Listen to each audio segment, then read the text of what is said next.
Hello बच्चों, स्वागत है आपका मेरे इस यूट्यूब चैनल पर। आज हम लोग देखने वाले हैं some applications of trigonometry. Class 10th का ये चैप्टर है और काफ़ी इम्पोर्टेंट चैप्टर है। यहाँ से आपके एग्ज़ाम में क्वेश्चन ज़रूर आते हैं।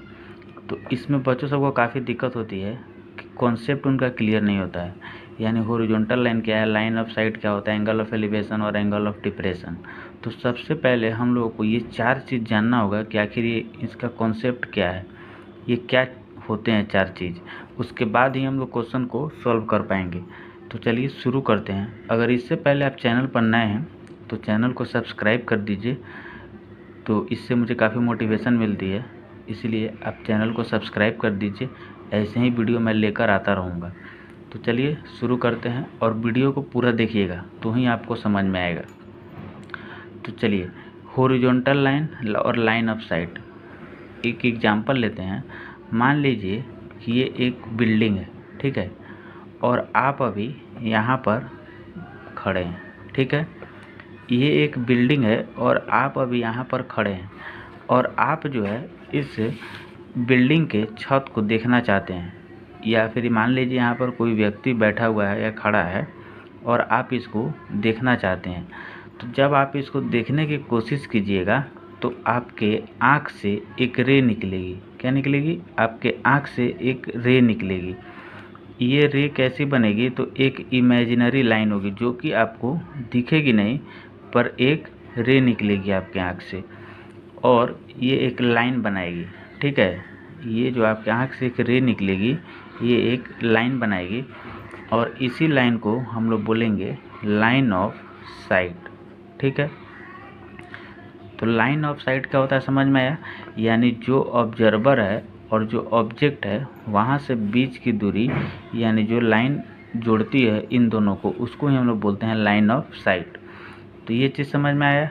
अब देखिए, मान लीजिए ये आप खड़े हैं और आपका आँख से अगर हम पैरेलल कोई लाइन खींच लेते हैं, मान लीजिए ये आपका आँख है और आपके आँख से पैरेलल हमने एक लाइन खींच लिया और ये बिल्डिंग का ये ग्राउंड यहाँ पर है मान लीजिए।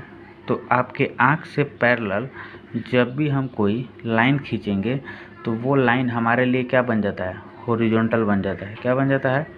हॉरिजॉन्टल। इसी को हम लोग क्या बोलेंगे? हॉरिजॉन्टल। हॉरिजॉन्टल का मतलब लेटी हुई लाइन होती है। तो ये देखिए लेटी हुई लाइन है। अब एंगल ऑफ एलिवेशन क्या होता है? तो लाइन ऑफ साइट और हॉरिजॉन्टल के बीच जो एंगल बनता है उसी को हम लोग क्या बोलते हैं? Angle of elevation. Line of site और हॉरिजॉन्टल के ठीक बीच में जो एंगल बनता है उसी को हम लोग क्या बोलते हैं? Angle of elevation. तो ये चीज़ आप याद रखिएगा हमेशा कि लाइन ऑफ साइट और हॉरिजॉन्टल के बीच जो एंगल बनता है उसको ही हम लोग बोलते हैं एंगल ऑफ एलिवेशन। यहाँ तक कोई दिक्कत नहीं।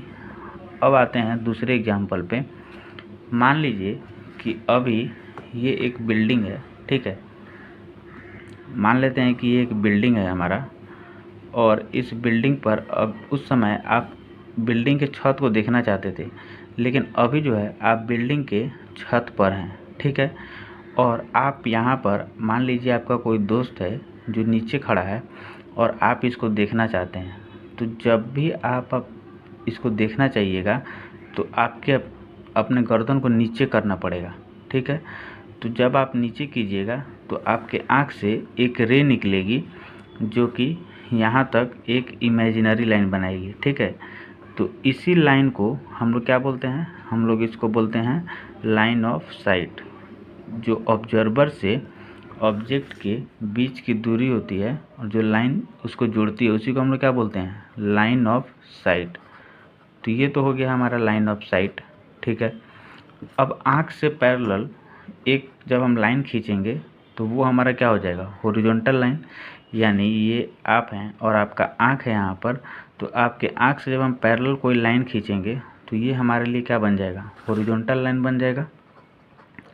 तो ये हमारे लिए क्या बन गया? Horizontal line. अब देखिए, some applications of trigonometry chapter में हमेशा ही राइट एंगल बनेगा। अगर राइट एंगल नहीं बनेगा तो वो क्वेश्चन सॉल्व नहीं होगा। यानी यहाँ पर अभी कोई राइट एंगल ट्रायंगल नहीं बना है। तो एक बात बताइए, ये जो हॉरिजॉन्टल लाइन है अभी तो हमारा एंगल ऑफ डिप्रेशन जो होगा वो यहाँ पर बनेगा, थीटा डिग्री जो होगा ये हमारा एंगल ऑफ डिप्रेशन होगा, क्योंकि लाइन ऑफ साइट और हॉरिजॉन्टल के बीच में भी यही एंगल ऑफ डिप्रेशन बनता है। तो ये एंगल ऑफ डिप्रेशन हो गया हमारा थीटा डिग्री। अब मान लीजिए कि ये तो राइट एंगल ट्रायंगल बना नहीं है। अब इस हॉरिजॉन्टल के पैरेलल अगर हम एक लाइन खींचना चाहें यहाँ पर, तो क्या हम खींच सकते हैं? बिल्कुल। अब मान लीजिए हम यहाँ से एक ऊपर हॉरिजॉन्टल के पैरेलल हम एक लाइन खींच दिए, इस हॉरिजॉन्टल के पैरेलल हमने एक लाइन खींच दिया यहाँ पर। जब हमने लाइन खींचा तो क्या ये जो थीटा है मेरा इसके इक्वल हो जाएगा? तो बिल्कुल इक्वल हो जाएगा। कैसे? जब दो पैरेलल लाइन को कोई ट्रांसवर्सल लाइन काटती है तो ये वाला जो एंगल होता है हमारा इसके इक्वल हो जाता है। ठीक है, तो ये एंगल थीटा मेरा क्या हो जाएगा? ये हो जाएगा हमारा एंगल ऑफ डिप्रेशन। ठीक है, तो आया समझ में कि एंगल ऑफ एलिवेशन और एंगल ऑफ डिप्रेशन क्या होता है। और देखिए, अगर आपको समझना है कि क्वेश्चन में एंगल ऑफ एलिवेशन क्या है और एंगल ऑफ डिप्रेशन क्या है, तो याद रखिएगा जब भी आप अपने गर्दन को अगर आप ऊपर कीजिएगा और ऊपर किसी चीज़ को देखना चाहते हैं, यहाँ पर पतंग भी हो सकता है, एरोप्लेन भी हो सकता है, कुछ भी हो सकता है यहाँ पर, तो जब भी आप अपने आँख को ऊपर कीजिएगा किसी चीज़ को देखने के लिए, तो वहाँ पर हमेशा ही एंगल ऑफ एलिवेशन बनेगा। और जब भी आप अपने आँख को नीचे कीजिएगा किसी चीज़ को देखने के लिए, तो वहाँ पर हमेशा ही एंगल ऑफ डिप्रेशन बनेगा। ठीक है, अब क्वेश्चन पर आते हैं जिससे आपका कॉन्सेप्ट और भी ज़्यादा क्लियर हो जाएगा। दो क्वेश्चन आपके सामने लेकर आए हैं जिससे आपको और भी कॉन्सेप्ट क्लियर हो जाएगा। तो चलिए देखते हैं। क्वेश्चन में है, देखिए इसमें वर्ड प्रॉब्लम ही आता है। इसमें जो है वर्ड प्रॉब्लम आएगा तो आपका इंग्लिश अच्छा होना चाहिए। अगर नहीं भी है तो थोड़ा सा भी अगर इंग्लिश अच्छा है तो आप क्वेश्चन को सॉल्व कर लीजिएगा। देखिए, a man is standing 50 metre away from a building. He observes the top of building at an angle of elevation of 30 degree. Find the height of the building. अब देखिए यहाँ पर जो है हमको क्या दिया हुआ है? एंगल ऑफ एलिवेशन दिया हुआ है। यानी एंगल ऑफ एलिवेशन का मतलब क्या है कि आप किसी चीज़ को नीचे से ऊपर देखना चाहते हैं। तो हमारे पास दो चीज़ क्या है, एक मैन है और एक क्या है, बिल्डिंग है। यानी हम दो चीज़ बना लेते हैं। मान लीजिए ये हमारा हो गया बिल्डिंग और यहाँ पर हैं आप। ठीक है, अब आप इस बिल्डिंग को देखना चाहते हैं, तो आप जब इस बिल्डिंग को देखिएगा तो जाहिर सा बात है कि यहाँ पर क्या बनेगा, एंगल ऑफ एलिवेशन। ठीक है, जो कि दिया हुआ है कितना, 30 डिग्री। तो ये तो हो गया हमारा लाइन ऑफ साइट, ये वाला। और ये हमारा क्या हो जाएगा, हॉरिजॉन्टल। आँख से पैरेलल जब हम कोई लाइन खींचेंगे तो वो हमारा हॉरिजॉन्टल लाइन हो जाएगा। अब देखिए, लाइन ऑफ साइट और हॉरिजॉन्टल के बीच में ही एंगल ऑफ एलिवेशन होता है। और कितना दिया हुआ है, ये दिया हुआ है हमारा 30 डिग्री दिया हुआ है। अब एक बात बताइए, देखिए, a man is standing 50 metre away from a building. यानी एक इंसान जो है वो बिल्डिंग से 50 मीटर की दूरी पर खड़ा है। यानी यहाँ से और यहाँ बिल्डिंग की दूरी कितनी दी हुई है, 50 मीटर दी हुई है। ठीक है, तो अब हमसे क्या पूछ रहा है, find the height of the building. यानी इस बिल्डिंग का हाइट कितना है, ये हमसे पूछ रहा है। तो हम इसको मान लेते हैं x, क्योंकि हमको अभी मालूम नहीं है कि हाइट कितना है। और हम नाम दे देते हैं, इस राइट एंगल ट्रायंगल का हम नाम दे देते हैं, इसको मान लेते हैं P, Q और R। ठीक है, अब देखिए क्या समझना है हमको यहाँ पर। तो देखिए, क्वेश्चन बनाने से पहले आपको ट्रिग्नोमेट्री टेबल आना चाहिए, मतलब याद होना चाहिए। और एक जो ट्रिक था, पंडित बद्री प्रसाद हर हर बोल, ये ट्रिक आपको आना चाहिए। यानी परपेंडिकुलर बाय हाइपोटेनस मेरा साइन होता है, बेस बाय हाइपोटेनस कॉस होता है, और परपेंडिकुलर बाय बेस हमारा क्या होता है, टैन होता है। तो अब देखिए, इस एंगल थीटा के लिए हमको दो साइड कौन कौन दिया हुआ है, यानी दो साइड में से हमको क्या निकालना है, एक ये वाला साइड और एक साइड हमको ये दिया हुआ है। तो इस एंगल 30 डिग्री के लिए ये जो x है हमारा क्या होगा, ये हमारा परपेंडिकुलर होगा। x जो है इस एंगल 30 डिग्री के लिए हमारा क्या होगा, परपेंडिकुलर। और ये जो 50 है इस एंगल 30 डिग्री के लिए ये साइड हमारा क्या हो जाएगा, बेस। यानी ये परपेंडिकुलर बाय बेस है। तो परपेंडिकुलर बाई बेस हमारा क्या होता है, tan के लिए होता है ना, tan के लिए साइन कॉस और tan। तो हमको क्या मिला, हमको मिला कि ये परपेंडिकुलर बाई बेस हमारा tan होता है। तो हम tan 30 डिग्री लिख लेते हैं। क्या लिख लेंगे, tan 30 degree is equal to, दो साइड हमारे पास कौन कौन है, एक है हमारे पास QR और नीचे हमारे पास क्या है, PR। यही दो साइड है। tan 30 डिग्री का वैल्यू कितना होता है, 1/√3 होता है। और देखिए यहाँ पर QR दिया हुआ है, तो QR हमारा कितना है, QR है हमारा x, तो x लिख दिए।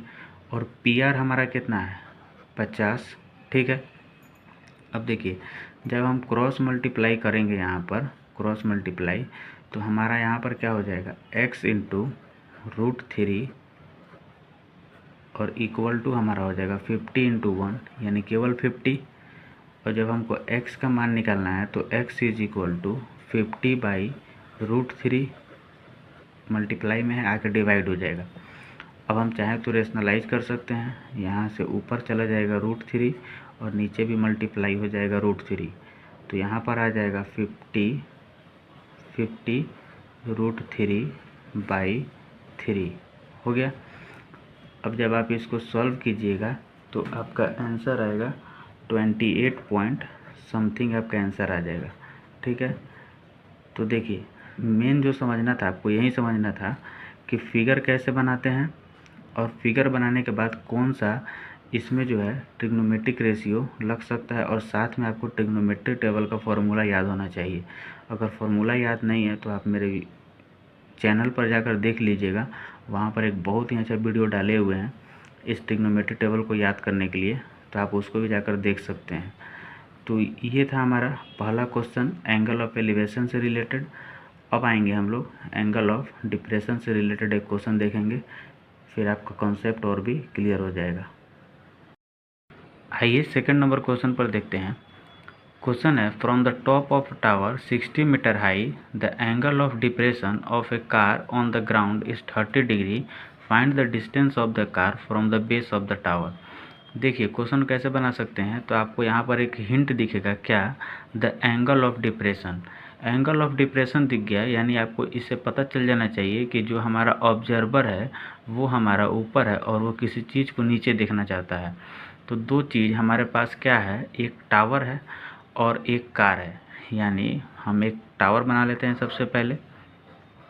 तो मान लीजिए ये हमारा एक टावर हो गया, ठीक है, और यहाँ पर कोई व्यक्ति है और यहाँ पर एक कार खड़ी है नीचे, और यह व्यक्ति जो है टावर पर खड़ा है, टावर पर, तो यह इसको कार को देखना चाहता है। तो जब ये कार को देखेगा तो जाहिर सा बात है कि यहाँ पर एंगल ऑफ डिप्रेशन बनेगा। यहाँ पर क्या बनेगा, एंगल ऑफ डिप्रेशन, क्योंकि कोई भी चीज़, अगर कोई व्यक्ति अगर किसी चीज़ को नीचे देखता है तो वहाँ पर क्या बनता है, एंगल ऑफ डिप्रेशन।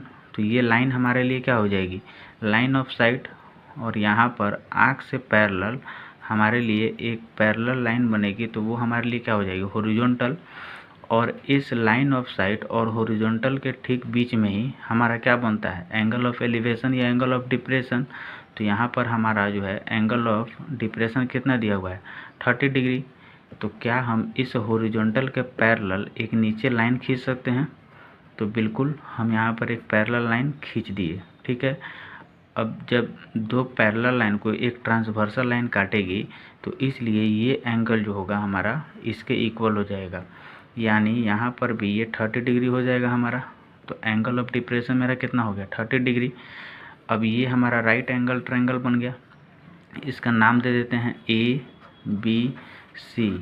और क्वेश्चन में दिया है from the top of tower 60 metre high, यानी टावर की लंबाई कितनी दी हुई है, 60 मीटर। तो इसको लिख लेते हैं 60 मीटर। अब देखिए हमसे क्या पूछ रहा है, find the distance of the car from the base of the tower, यानी टावर के बेस से हमको कार के बीच की दूरी को ज्ञात करना है, यानी ये यहाँ से यहाँ की दूरी को निकालना है। तो ये हमको मालूम नहीं है, तो इसको हम लिख लेते हैं x। अब एक बात बताइए कि ये एंगल 30 डिग्री के लिए हमारा ये साइड 60 मीटर जो है ये हमारा क्या होगा, तो ये एंगल 30 डिग्री के लिए तो हमारा ये परपेंडिकुलर हो जाएगा। तो ये हो गया हमारा परपेंडिकुलर। और इस एंगल 30 डिग्री के लिए ये नीचे वाला साइड हमारे लिए क्या हो जाएगा, बेस। तो P/B हमारा क्या होता है, tan होता है। परपेंडिकुलर बाई बेस हमारा क्या होता है, tan होता है। तो इस 30 डिग्री को हम क्या लिख सकते हैं, tan 30 degree is equal to हमारा हो जाएगा यहाँ पर, ये AB है, परपेंडिकुलर हमारा कितना है AB/BC हम लिख सकते हैं, बिल्कुल। अब देखिए tan 30 डिग्री का वैल्यू कितना होता है, 1/√3 होता है ना, इज इक्वल टू AB हमारे पास कितना है 60 और BC हमको निकालना है, तो इसको लिख लेते हैं x, कोई दिक्कत नहीं। अब देखिए क्रॉस मल्टीप्लाई जब करेंगे तो x इंटू 1 यानी केवल x is equal to 60 into √3, ठीक है। और क्वेश्चन में दिया हुआ है √3 का मान 1.732 नहीं दिया हुआ है, लेकिन आप इसको निकाल लीजिएगा। तो 60 इंटू 1.732 हो गया। अब जब आप इसको मल्टीप्लाई कीजिएगा तो 1.92 ऐसे कुछ आंसर आएगा। तो आप इसको सॉल्व कर लीजिएगा और हमारा आंसर आ गया। तो देखिए मेन यही था कि आपको फिगर बनाना आना चाहिए, और एंगल ऑफ एलिवेशन और एंगल ऑफ डिप्रेशन से आप आसानी से फिगर बना सकते हैं। तो अगर आपको वीडियो अच्छा लगा हो तो चैनल को सब्सक्राइब कर दीजिए। मिलते हैं आपसे NCERT का नेक्स्ट एक्सरसाइज लेके नेक्स्ट वीडियो में। Thank you.